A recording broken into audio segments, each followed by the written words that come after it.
कभी धन में, कभी दौलत में, कभी सुख में, कभी घर में, कभी परिवार में, कभी जाति में, कभी धर्म में। लेकिन तमाम जब जिस दिन ये शरीर खत्म होती है, हमारी जाति, धर्म, जाति सब खत्म हो जाती है। लेकिन हमारी जीवात्मा जो वजह विनाशी है, वो बेचारी भी इस काल के देश में फंस जाती है। फिर उसको दूसरा शरीर की कमी मिल जाता है, और फिर जब दूसरा शरीर को कीर्तन मिलता है, फिर जीवात्मा कर्म के हिसाब से वैसे योनि में चली जाती है।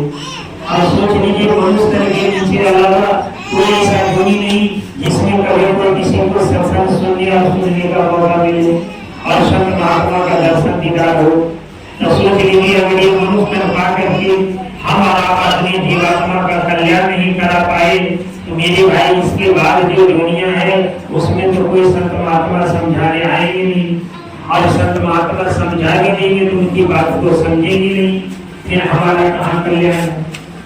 इसलिए कल्याण का मात्र एक रास्ता मानव तन है, और एक मनुष्य तन हमारा पा चुके हैं। बस हमारी आपकी थोड़ी सी समझ हो ही हमारा आपका कल्याण का मार्ग हो जाएगा। और अगर हम आप थोड़ी सी समझ बुझ नहीं किए, हम अपने मन को इस संसार में फंसाते रहे, तो मेरे भाई कहावतें कहता आगे पछताने के पीछे पछतानी।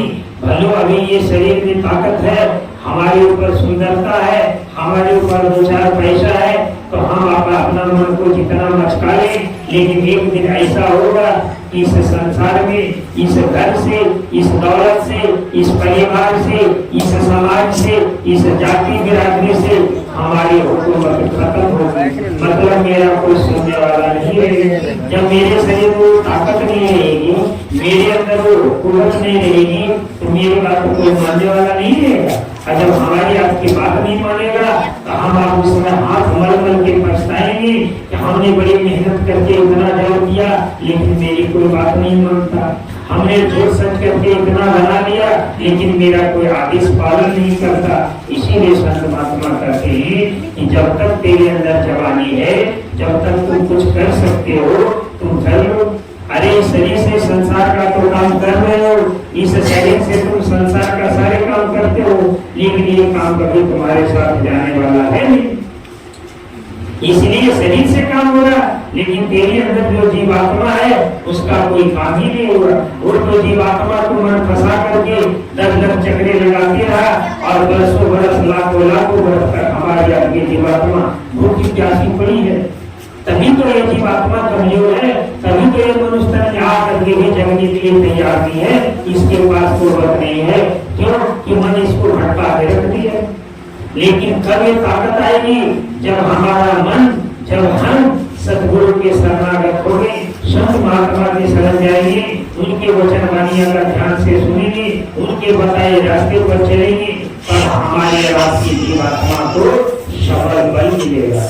जब गुरु महाराज के दया मेहर से सिमरन, ध्यान, भजन करेंगी, जब रोज की प्रतिक्रियाएं करेंगी, तो हमारे जीवात्मा का भोजन मिलेगा।